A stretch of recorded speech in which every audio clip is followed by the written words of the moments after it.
Bon, cette fois, on va la jouer soft, hein, le roulement de tambour, tout ça, on oublie pour cette fois. Hein. Je suis calé là, bravo, faut que je me calme. Mais j'ai une bonne idée.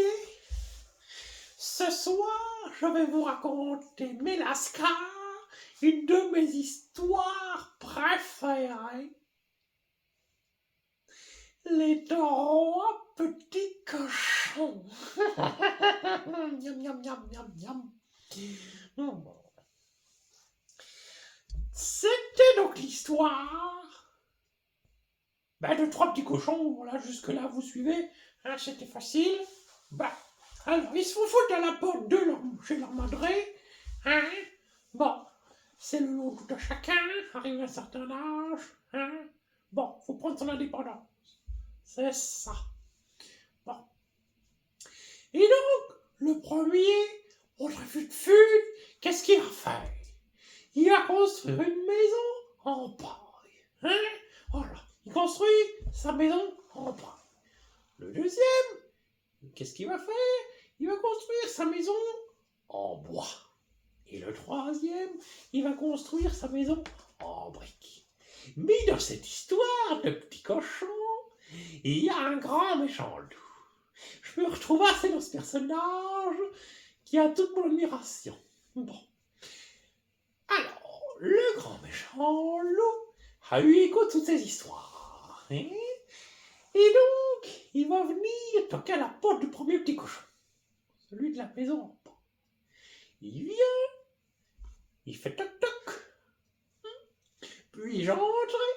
Le petit cochon, pas du tout, il n'est pas du tout d'accord, évidemment, vous en doutez. Alors, il menace. Si tu me laisses pas rentrer, je vais souffler, la maison va s'écrouler. Donc, il ne le laisse pas rentrer. Et bien, qu'est-ce qu'il fait? Il souffle, et la maison par terre. Bon, et le petit cochon, il se carapate et il va chez son frère, qui a la maison en bois. Bon, et alors là, le grand méchant loup, il s'amène, il est prêt à croquer ces petits cochons là. Donc, il leur demande, est-ce que je peux entrer? Ben non, ils veulent pas. Alors il les menace, je vais souffler jusqu'à ce que la maison s'écroule. Et la maison, elle s'écroule. Hein? Ils font les fieraux, les deux là. Donc ils vont aller chez leur frère, un tout petit peu plus fut, celui qui a construit une maison en lure. Hein? Et ils s'y réfugient. Bon. Alors là, tout fieraux de ses deux premiers coups, le grand méchant loup il s'appelle, avec son air finot. Bon, si vous m'ouvrez pas, je vais souffler, je vais écrouler votre baraque, comme les autres. Là, ils ouvrent pas. Encore une fois. Bon, alors il se dit, bon, et ben pim, tant pis pour vous, on va refaire le même coup, une troisième fois. Et je vais souffler, et je vais écrouler la baraque. Et il souffle, et ben il se passe rien. Il se casse les dents sur les murs. Celle-là, elle est costaud.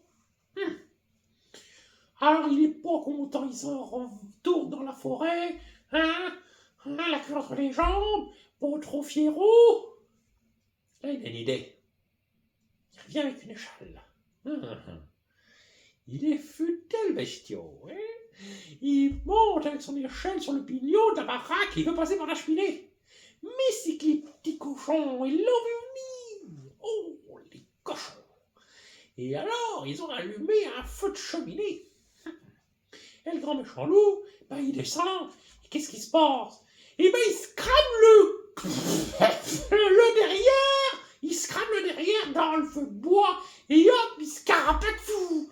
Il sort de là à une vitesse grand V. Il a joué aussi vite que sa vie. Bon. Et suite à ça, les trois petits cochons sont tranquilles et ils ne l'ont jamais revu. Tant mieux pour moi. Ça en fait plus pour moi. C'était donc l'histoire, à ma manière, des trois petits cochons. Miam miam. Bonne nuit.